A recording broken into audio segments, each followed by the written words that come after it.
Hello ஆஸ்பரண்ட்ஸ், இந்த வீடியோவில் வந்து நம்ம ஒரு சீரீஸ் வச்சு ஒரு ப்ராப்ளம் பார்க்க போகிறோம்.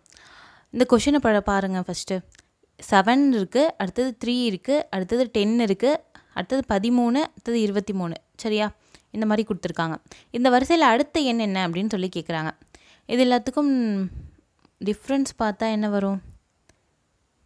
7லேருந்து 3 -4 பண்ணியிருக்காங்க. 3லேருந்து 7 10 பார்த்தீங்கன்னா +7.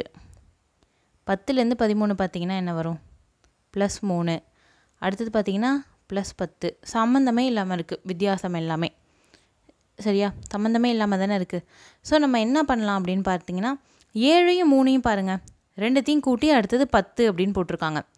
3ஐயும் 10ஐயும் பாருங்கள், ரெண்டுத்தையும் கூட்டி அடுத்தது 13 அப்படின்னு போட்டிருக்காங்க நம்மளுக்கு. அடுத்தது 10ஐயும் 13ஐயும் கூட்டி 23 அப்படின்னு போட்டிருக்காங்க. அப்படின்னா வரிசையில் ஆட் பண்ணிக்கிட்டே போயிருக்காங்க. அப்போ அடுத்தது என்ன பண்ணணும்? 13ஐயும் 23ஐயும் கூட்டணும். கூட்டினா 3 3 6 வரும், 1 2 3 வரும், 36 அப்படின்றது நம்மளுக்கு ஆன்சர் வரும். சரியா? ஓகே, அடுத்த வீடியோவில் நம்ம வேறு ஒரு ப்ராப்ளத்தோடு பார்க்கலாம். தேங்க்யூ.